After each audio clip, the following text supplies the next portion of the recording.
Hello friend, स्वागत है हमारे इस यूट्यूब चैनल पर। आज हम आपके लिए लेकर आए हैं जीव विज्ञान के ऐसे 30 प्रश्न जो लगभग हर एग्जाम में बार बार पूछे जाते हैं। परीक्षा देने आप जा रहे हैं तो पहले एक बार इसको एक नज़र में देख लीजिएगा। ये 3 प्रश्न लगभग हर एग्जाम में पूछे जाते हैं। तो फ्रेंड, इस वीडियो में हम आपको साइंस बायोलॉजी से संबंधित टॉप 30 MCQ क्वेश्चन करवाने वाले हैं जो प्रीवियस ईयर क्वेश्चन है। चलिए हम अपने पहले क्वेश्चन की ओर चलते हैं। हमारा आज का पहला क्वेश्चन है फ्रेंड, प्रश्न नंबर 1 है फ्रेंड हमारा कि किसी व्यक्ति में ब्लड की मात्रा लगभग कितनी होती है।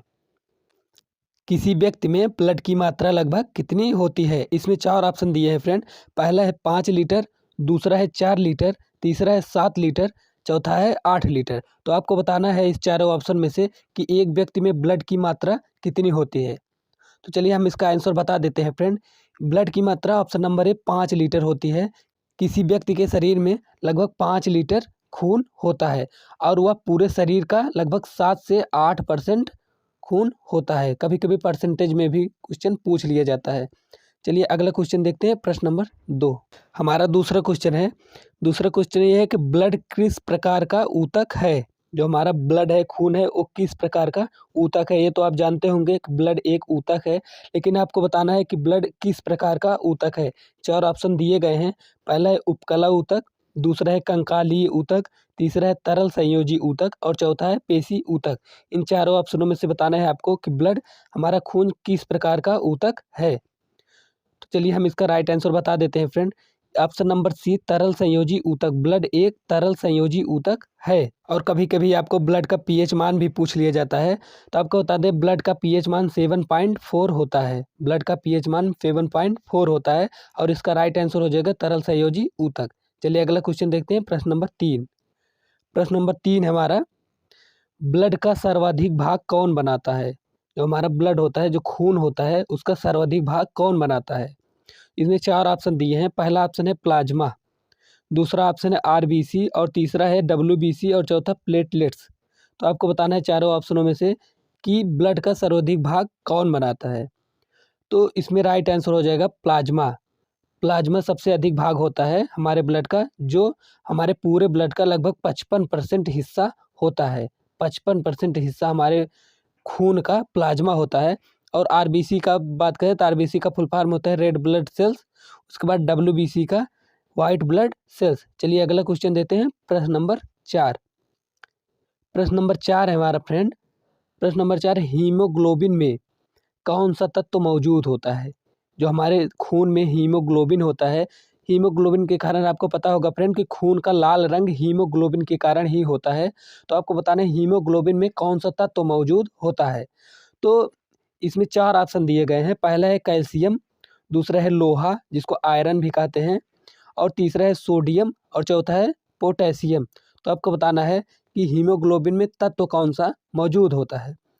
तो चलिए हम इसका राइट आंसर बता देते हैं। हीमोग्लोबिन में आयरन मौजूद होता है, हीमोग्लोबिन में लोहा पाया जाता है। और ये तो हो गई फ्रेंड तत्व की बात। आपसे कभी कभी पूछ लिया जाता है कि हीमोग्लोबिन में प्रोटीन, कौन सी प्रोटीन पाई जाती है। तो उसका राइट आंसर हो जाएगा हीमोग्लोबिन में ग्लोबिन प्रोटीन पाई जाती है। हीमोग्लोबिन में ग्लोबिन प्रोटीन पाई जाती है। ठीक है, चलिए अगला क्वेश्चन देते हैं, प्रश्न नंबर 5। प्रश्न नंबर 5 हमारा फ्रेंड आज का।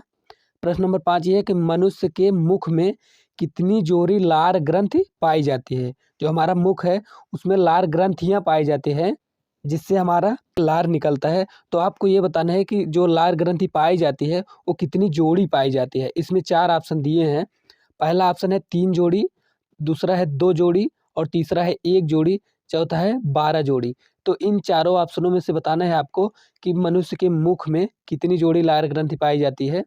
तो चलिए हम इसका राइट आंसर बता देते हैं। इसका राइट आंसर हो जाएगा फ्रेंड ऑप्शन नंबर ए, 3 जोड़ी। मनुष्य के मुख में 3 जोड़ी लार ग्रंथि पाई जाती है।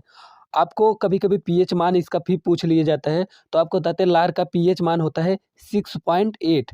लार का पीएच मान 6.8 होता है। ठीक है, चलिए अगला क्वेश्चन देते हैं, प्रश्न नंबर 6। हमारा प्रश्न नंबर 6 है फ्रेंड, भोजन का सर्वाधिक पाचन कहाँ होता है। जो भोजन होता है वो हमारे शरीर में किस अंग में सर्वाधिक पाचन, सर्वाधिक अवशोषण उसका होता है। तो इसमें 4 ऑप्शन दिया है। पहला है बड़ी आंत, दूसरा है छोटी आंत, तीसरा है मुख गुहा और चौथा अमाशय में। तो आपको बताना है चारों ऑप्शनों में से कि भोजन का सर्वाधिक पाचन कहाँ होता है। तो चलिए हम बता देते हैं, सर्वाधिक पाचन ऑप्शन नंबर बी छोटी आंत में।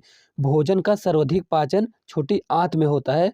और आपको बता दें बड़ी आंत में जल का अवशोषण होता है और मुख गुहा में भोजन का पचना प्रारंभ हो जाता है और अमाशय में जठर ग्रंथि पाई जाती है और यहाँ पर HCl अम्ल पाया जाता है। HCl अम्ल हाइड्रोक्लोरिक अम्ल पाया जाता है। चलिए सातवां प्रश्न हम देखते हैं। हमारा आज का सातवां प्रश्न है। सातवां प्रश्न ऐसा है फ्रेंड कि है मानव शरीर में सबसे बड़ी ग्रंथि कौन है। जो हमारा मानव शरीर है उसमें सबसे बड़ी ग्रंथि कौन है। इसमें 4 ग्रंथियों के नाम दिए हैं। पहला है पीयूष ग्रंथ, दूसरा है थायराइड ग्रंथ, इसको अओटू ग्रंथ भी कहते हैं। तीसरा है लीवर या यकृत, यकृत हिंदी में कहते हैं और इसका अंग्रेजी नाम लीवर है। और चौथा ऑप्शन है हमारा इनमें से कोई नहीं। आपको बताना है सबसे बड़ी ग्रंथि कौन सी है। तो चलिए हम इसको बता देते हैं। सबसे बड़ी ग्रंथि ऑप्शन नंबर सी लीवर या यकृत होता है। क्लियर, ऑप्शन नंबर सी इसका राइट आंसर हो जाएगा। चलिए अगला क्वेश्चन देखते हैं। प्रश्न नंबर 8। प्रश्न नंबर 8 है हमारा फ्रेंड, सबसे बड़ी लार ग्रंथि है। इसमें 4 ऑप्शन दिए गए हैं। इसमें से आपको बताना है सबसे बड़ी लार ग्रंथि कौन है। चलिए पहला ऑप्शन देखते हैं, पैरोटिड ग्रंथि, ये सबसे बड़ी लार ग्रंथि है। या सबलिंगुअल ग्रंथि, या सी है सब मैक्सिलरी ग्रंथि, और ऑप्शन डी है इनमें से कोई नहीं। आपको बताना है कि सबसे बड़ी लार ग्रंथि कौन है। तो चलिए हम इसको बता देते हैं। ये सबसे बड़ी लार ग्रंथि है पैरोटिड ग्रंथि। ऑप्शन नंबर ए इसका राइट आंसर हो जाएगा। सबसे बड़ी लार ग्रंथि पैरोटिड ग्रंथि है। चलिए अगला क्वेश्चन देखते हैं। प्रश्न नंबर 9 है हमारा कि बिच्छू में श्वसन अंग होता है। आपको बताना है कि बिच्छू जहाँ से सांस लेता है उसको क्या कहते हैं। तो इसमें 4 ऑप्शन दिया है। पहला है इसमें ऑप्शन गिल्स या गलफड़े से, दूसरा है बुक लंग से, तीसरा ट्रैकिया से और चौथा फुफ्फुस या फेफड़े से। तो आपको बताना है चारों ऑप्शन में से कि बिच्छू का श्वसन अंग कौन सा है। तो हम आपको बता देते हैं, बिच्छू जहाँ से सांस लेता है उसको बुक लंग्स कहते हैं। बिच्छू अपने बुक लंग्स से सांस लेता है और मछली अपने गलफड़े या गिल्स से सांस लेती है और फुफ्फुस या फेफड़ा मनुष्य अपने फेफड़े से सांस लेता है। ठीक है, चलिए अगला क्वेश्चन देते हैं। हमारा अगला क्वेश्चन है प्रश्न नंबर 10। प्रश्न नंबर 10 है फ्रेंड हमारा, एक वयस्क मानव में श्वसन दर होती है, मतलब एक मनुष्य के द्वारा कितनी बार सांस लिया जाता है उनकी श्वसन दर होती है। इसमें 4 ऑप्शन दिए गए हैं। एक है 15 से 18 मिनट, बी है 40 से 45 मिनट, सी है 20 से 25 मिनट और डी है 8 से 10 मिनट। तो आपको बताना है एक वयस्क मानव में श्वसन दर होती है। तो चलिए हम इसका राइट आंसर बता देते हैं फ्रेंड आपको। इसका राइट आंसर है ऑप्शन नंबर ए 15 से 18 मिनट। मनुष्य की श्वसन दर 15 से 18 मिनट होती है। और आपको बता दें फ्रेंड, मनुष्य की सांस लेने की प्रक्रिया ऑक्सीकरण प्रक्रिया कहलाती है। ऑक्सीकरण प्रक्रिया कहलाती है। इसका राइट आंसर हो जाएगा 15 से 18 मिनट। चलिए अगला क्वेश्चन देखते हैं। प्रश्न नंबर 11। प्रश्न नंबर 11 है फ्रेंड, व्हेल मछली का श्वसन अंग होता है। आपको बताना है जो व्हेल मछली है उसका श्वसन अंग होता है वो कहाँ से सांस लेती है। इसमें 4 ऑप्शन दिए गए हैं। हम चारों को पढ़कर बता देते हैं। पहला है गिल्स द्वारा, दूसरा है त्वचा द्वारा, तीसरा है फेफड़े द्वारा, चौथा है मुख गुहे द्वारा। आपको चारों ऑप्शन में से बताना है कि मछली व्हेल मछली जो है उसका श्वसन अंग कौन सा होता है। तो चलिए हम इसका राइट आंसर आपको बता देते हैं। राइट आंसर हो जाएगा फ्रेंड फेफड़े के द्वारा। व्हेल मछली जो है वो अपने फेफड़े के द्वारा सांस लेती है। और आपको बता दें जो केचुआ होता है वो अपने त्वचा द्वारा सांस लेता है। ठीक है, चलिए अगला क्वेश्चन देखते हैं। प्रश्न नंबर 12 है हमारा आज का।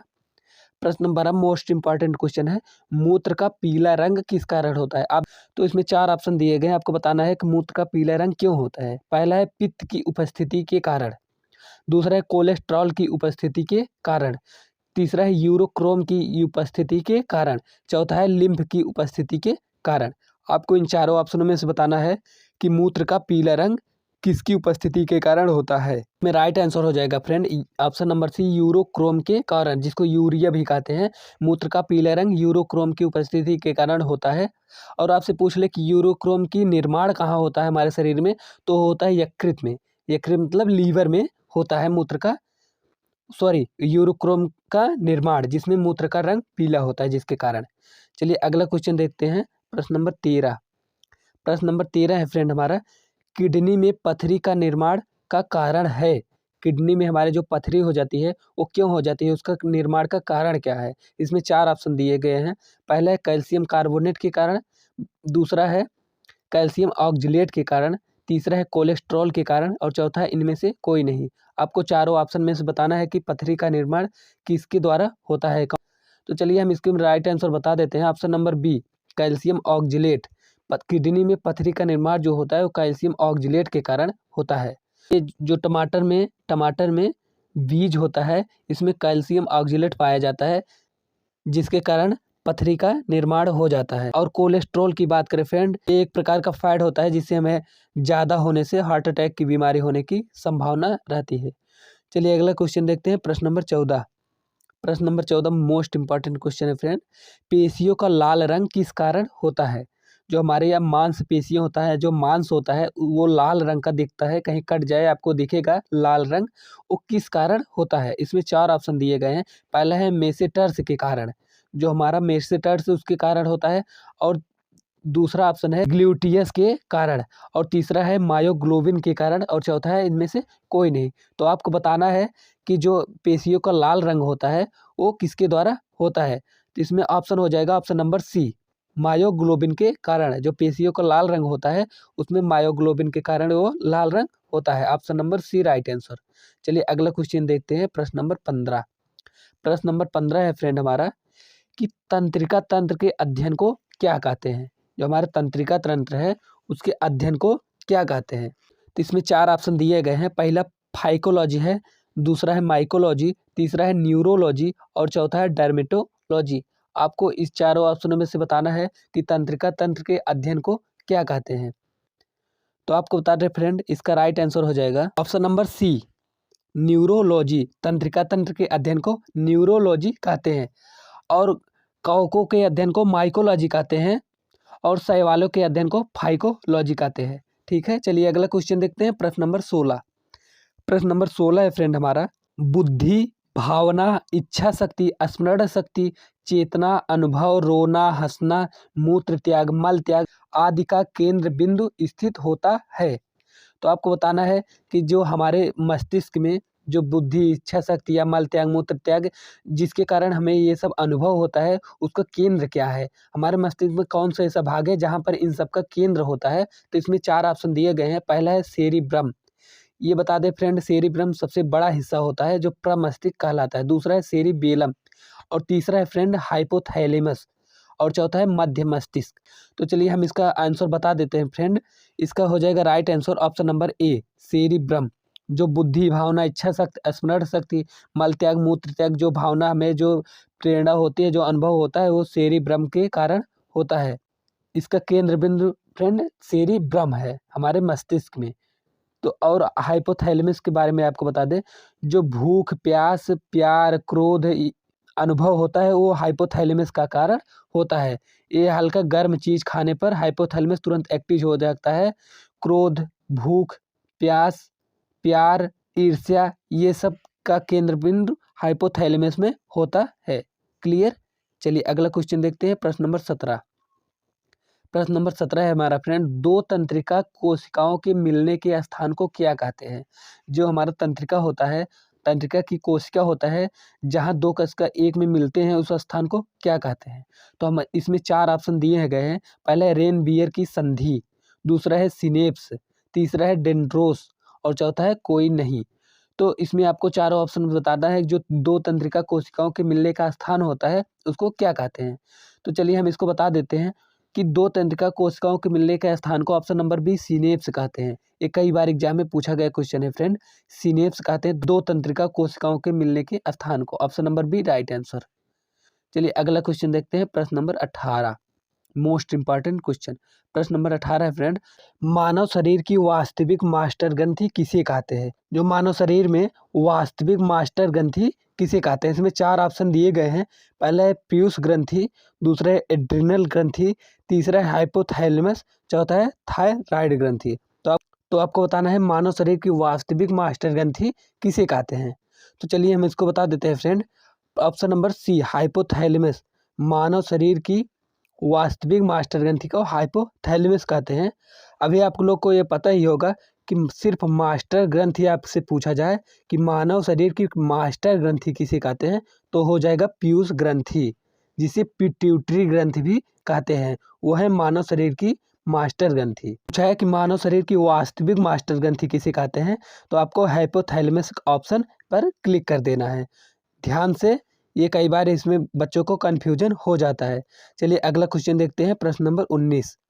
प्रश्न नंबर 19 है फ्रेंड हमारा कि मेनिंजाइटिस रोग किससे संबंधित है। हमारे शरीर में जो मेनिंजाइटिस रोग हो जाता है वो किससे संबंधित है। इसमें पहला ऑप्शन दिया है मस्तिष्क, दूसरा है हृदय, तीसरा है वृक्क, चौथा है कान। Brain, heart, kidney, ear. आपको चारों ऑप्शन में से बताना है कि मेनिंजाइटिस रोग किससे संबंधित है। तो हम आपको बता देते हैं फ्रेंड, मस्तिष्क से संबंधित है मेनिंजाइटिस रोग। जब हमारे सर पर कहीं चोट लग जाती है और गहरी चोट लग जाती है तो एक झिल्ली पाई जाती है हमारे सर में, वो झिल्ली के फटने से मेनिंजाइटिस रोग हो जाता है। क्लियर। चलिए अगला क्वेश्चन देखते हैं, प्रश्न नंबर 20। प्रश्न नंबर 20 है हमारा फ्रेंड मोस्ट इंपॉर्टेंट क्वेश्चन, कौन सा हार्मोन स्त्रियों के गर्भकाल के समय स्तनों की वृद्धि को प्रेरित करता है तथा दुग्ध स्रवण को प्रेरित करता है। इसमें आपको बताना है, इसमें चार ऑप्शन दिए गए हैं। पहला है FST, दूसरा है STH, तीसरा है LTH, चौथा है ADH। आना इन चारों ऑप्शनों में से। तो स्त्रियों में गर्भकाल के समय जो उनके स्तन को वृद्धि करने में को प्रेरित करता है और उसमें दूध का श्रवण करने के लिए प्रेरित करता है, कौन सा हार्मोन, उसको बताना है। चलिए हम इसको बता देते हैं फ्रेंड। इसका राइट आंसर है ऑप्शन नंबर C, LTH। इसका फुल फॉर्म हो जाएगा फ्रेंड ल्यूटोट्रोपिक हार्मोन, जो दुग्ध उत्पादन या स्तन वृद्धि को प्रेरित करता है। इसमें है एक STH और एक है ADH। इसके बारे में भी जान लेते हैं। ADH का फुल फॉर्म होता है फ्रेंड एंटी डायरेक्ट हार्मोन। इसको वैसोप्रेन भी कहते हैं, जो हमारे मूत्र का उत्पादन करता है या उदक में या शुगर का जो उत्पादन करता है, जो हार्मोन प्रेरित करता है उसको हम ADH हार्मोन कहते हैं। उसके बाद एक है STH। STH का फुल फॉर्म हो जाएगा फ्रेंड सोमेटोट्रोपिक हार्मोन। ये होता है फ्रेंड जो हमारा बौनापन हो जाता है या वृद्धि हार्मोन। कभी कभी देखे होंगे कोई आदमी बहुत छोटा हो जाता है, कोई कोई बहुत बड़ा हो जाता है, तो वो वृद्धि का हार्मोन है जो हमारे मस्तिष्क से निकलता है, पिट्यूटरी ग्रंथि से निकलता है। तो चलिए अगला क्वेश्चन देखते हैं, प्रश्न नंबर 21। प्रश्न नंबर 21 है फ्रेंड, निम्न में से कौन सा हार्मोन लड़ो और उड़ो फाइट एंड फ्लाइट हार्मोन कहलाता है। इनमें चार ऑप्शन दिए गए हैं, आपको बताना है कौन सा हार्मोन लड़ो और उड़ो के नाम से जाना जाता है। पहला है इंसुलिन, दूसरा है थाइमोसिस, तीसरा है एड्रिनलिन, चौथा है थायरोक्सिन हार्मोन। इसमें चारों में से बताना है फाइट एंड फ्लाइट हार्मोन किसे कहते हैं। चलिए इसमें हम बता देते हैं आपको ऑप्शन नंबर C, एड्रिनलिन जो हार्मोन है उसको हम फाइट एंड फ्लाइट लड़ो और उड़ो हार्मोन कहते हैं। क्लियर। चलिए अगला क्वेश्चन देखते हैं, प्रश्न नंबर 22। प्रश्न नंबर 22 हमारा फ्रेंड अग्नाशय जिसको पैंक्रियाज ग्लैंड कहते हैं कि अंतःस्रावी भाग को क्या कहते हैं। जो हमारा अग्नाशय है उसके अंतःस्रावी भाग को क्या कहते हैं। इसमें चार ऑप्शन दिए गए हैं। पहला है लैंगरहैंस द्वीप, दूसरा है अंतराली कोशिकाएं, तीसरा है बैरन द्वीप, चौथा है बोर्निया द्वीप। इन चारों ऑप्शनों में से आपको बताना है कि अग्नाशय के अंतःस्रावी भाग को क्या कहते हैं। तो चलिए इसका राइट आंसर हम बता देते हैं फ्रेंड। इसका राइट आंसर है A, लैंगरहैंस द्वीप। जो अग्नाशय है उसके अंतःस्रावी भाग को लैंगरहैंस द्वीप कहते हैं। चलिए अगला क्वेश्चन देखते हैं, प्रश्न नंबर 23। प्रश्न नंबर 23 है फ्रेंड हमारा गर्भधारण के लिए कौन सा हार्मोन उत्तरदायी होता है। इसमें चार ऑप्शन दिए हैं। पहला है रिलैक्सिन हार्मोन, दूसरा है एस्ट्रोजन हार्मोन, तीसरा है एंड्रोजन हार्मोन, चौथा है पोजिट्रॉन हार्मोन। तो आपको बताना है गर्भधारण के लिए कौन सा हार्मोन उत्तरदायी होता है। तो चलिए हम इसका राइट आंसर बता देते हैं। इसका राइट आंसर है फ्रेंड D, पोजिट्रॉन। गर्भधारण के लिए पोजिट्रॉन हार्मोन जो है वही उत्तरदायी होता है। ये भी कई बार क्वेश्चन पूछा गया है। चलिए अगला क्वेश्चन देखते हैं, प्रश्न नंबर 24। प्रश्न नंबर 24 है फ्रेंड हमारा निम्न में से कौन सा रोग आनुवांशिक नहीं है। इनमें से चार ऑप्शन में से कौन सा रोग है जो आनुवांशिकी नहीं है। अब आनुवांशिकी का मतलब पहले समझ लेते हैं फ्रेंड। पीढ़ी दर पीढ़ी, एक पीढ़ी से दूसरी पीढ़ी रोग ट्रांसफर होता रहता है। इसमें चार ऑप्शन दिए गए हैं। पहला है हीमोफीलिया, दूसरा है वर्णांधता, तीसरा है एथलीट फुट, चौथा है कोई नहीं। इन चारों ऑप्शनों में से आपको बताना है कौन सा रोग आनुवंशिकी नहीं है। तो चलिए हम इसको राइट आंसर बता देते हैं। एथलीट फुट जो है वो आनुवंशिकी रोग नहीं है, और इसमें से हीमोफीलिया और वर्णांधता ये दोनों आनुवंशिकी रोग हैं। हीमोफीलिया पीढ़ी दर पीढ़ी चलती रहती है, और वर्णांधता जो है जिसको कलर ब्लाइंडनेस कहते हैं, ये पीढ़ी दर पीढ़ी आनुवंशिकता रोग है। ये कभी किसी लेंस से ठीक नहीं हो पाता है। चलिए अगला क्वेश्चन देखते हैं। प्रश्न नंबर 25। प्रश्न नंबर 25 है फ्रेंड हमारा, ओजोन परत कौन से मंडल में स्थित होता है। आपको पता है फ्रेंड वायुमंडल में हमारे 4 मंडल में विभाजित किया गया है। तो इसमें 4 ऑप्शन दिए गए हैं फ्रेंड। पहला है क्षोभ मंडल, दूसरा समताप मंडल, तीसरा मध्य मंडल और चौथा है आयन मंडल। तो इसमें आपको बताना है कि जो ओजोन परत है वो किस मंडल में उपस्थित है। तो इसका राइट आंसर हम बता देते हैं फ्रेंड, जो समताप मंडल है उसमें ओजोन परत स्थित है। इसका राइट आंसर हो जाएगा फ्रेंड समताप मंडल। और आपसे ऐसा भी क्वेश्चन पूछा जाएगा फ्रेंड, जो ओजोन परत की मोटाई है उसको किससे मापते हैं। तो इसका राइट आंसर हो जाएगा फ्रेंड डॉप्सन।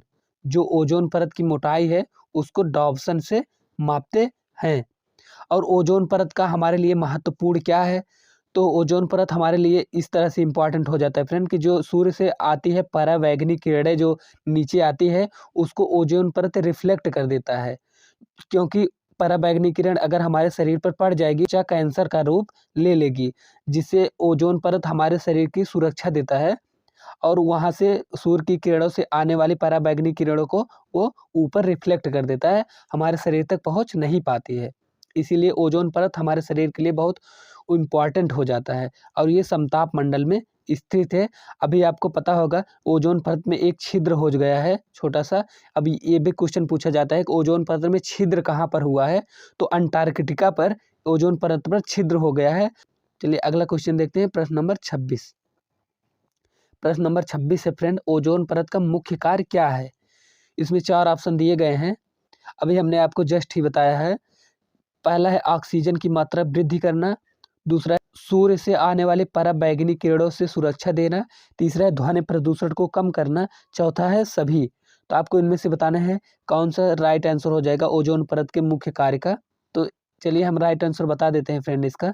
इसका राइट आंसर है ऑप्शन नंबर सी, सूर्य से आने वाली पराबैंगनी किरणों से सुरक्षा देना। अभी हमने जस्ट आपको बताया है, वही क्वेश्चन यही है। चलिए अगला क्वेश्चन देखते हैं। प्रश्न नंबर 27। प्रश्न नंबर 27 है फ्रेंड, कोशिका सिद्धांत किसने प्रतिपादित किया। आपको बताना है जो कोशिका सिद्धांत है वो किसने प्रतिपादित किया। इसमें 4 ऑप्शन दिए हैं। पहला है वाटसन व क्रिक ने, दूसरा ऑप्शन है स्लाइडन व स्वान ने, तीसरा है मेंडल ने, चौथा है बोबेरी ने। तो आपको बताना है चारों ऑप्शनों में से कोशिका सिद्धांत किसने प्रतिपादित किया। चलिए हम इसका राइट आंसर बता देते हैं फ्रेंड। इसका राइट आंसर है ऑप्शन नंबर ए, वाटसन व क्रिक ने। कोशिका सिद्धांत वाटसन व क्रिक ने प्रतिपादित किया था। और मेंडल के बारे में आपको बता दें फ्रेंड, इनका पूरा नाम ग्रेगर जॉन मेंडल है। इन्होंने आनुवंशिकी की खोज की थी मटर के दाने पर। चलिए अगला क्वेश्चन देखते हैं। प्रश्न नंबर 28। प्रश्न नंबर 28 है फ्रेंड हमारा, कोशिका भित्ति जिसे सेल वॉल भी कहते हैं किसकी बनी होती है। कोशिका भित्ति बनी होती है, पहला है सेल्यूलोज की, दूसरा है ग्लाइकोजन की, तीसरा है एल्यूमिन की, चौथा है सभी। आपको बताना है जो कोशिका भित्ति है वो किसकी बनी होती है। तो चलिए हम इसको बता देते हैं राइट आंसर। इसका राइट आंसर है सेल्यूलोज। कोशिका भित्ति सेल्यूलोज की बनी होती है। ठीक है, चलिए अगला क्वेश्चन देखते हैं। प्रश्न नंबर 29। प्रश्न नंबर 29 है हमारा फ्रेंड, जीव द्रव्य में सर्वाधिक मात्रा में पाया जाने वाला कार्बनिक यौगिक कौन है। हमारा जीव द्रव्य होता है उसमें सर्वाधिक मात्रा में पाया जाने वाला कार्बनिक पदार्थ कौन सा होता है। इसमें 4 ऑप्शन दिए गए हैं। पहला है प्रोटीन, दूसरा है जल, तीसरा है कार्बोहाइड्रेट, चौथा है वसा। आपको बताना है जीव द्रव्य में सर्वाधिक मात्रा में पाए जाने वाला कार्बनिक यौगिक कौन है इन चारों ऑप्शनों में से। चलिए हम इसका राइट आंसर बता देते हैं फ्रेंड। इसका राइट आंसर है ए, प्रोटीन। जीव द्रव्य में सर्वाधिक मात्रा में पाया जाने वाला कार्बनिक यौगिक है प्रोटीन। ठीक है, इसका राइट आंसर हो जाएगा ऑप्शन नंबर ए। चलिए हमारा लास्ट क्वेश्चन देखते हैं इस वीडियो का। प्रश्न नंबर 30, किसे कोशिका का ऊर्जा गृह या पावर हाउस कहा जाता है? ये बार बार क्वेश्चन पूछा जाता है फ्रेंड। इसमें 4 ऑप्शन दिए गए हैं। पहला है केंद्रक को, दूसरा है केंद्रिका को, तीसरा है माइटोकॉन्ड्रिया को और चौथा है राइबोसोम को। आपको बताना है कि किसी कोशिका का ऊर्जा गृह कहते हैं। चलिए इसका राइट आंसर बता देते हैं फ्रेंड। इसका राइट आंसर है option number C, mitochondria. Mitochondria को ऊर्जा गृह या पावर हाउस कहा जाता है और राइबोसोम में प्रोटीन का निर्माण होता है। ठीक है, तो ये थे फ्रेंड जीव विज्ञान के 30 प्रश्न जो लगभग हर एग्जाम में बार बार पूछे जाते हैं। इसको एक बार परीक्षा देने से पहले आप लोग देख लीजिएगा। अगर आपको वीडियो पसंद आया हो तो एक लाइक ज़रूर करिएगा। अगर चैनल पर नए हैं तो चैनल को सब्सक्राइब अवश्य करिएगा। मिलते हैं नेक्स्ट वीडियो में, तब तक के लिए जय हिंद।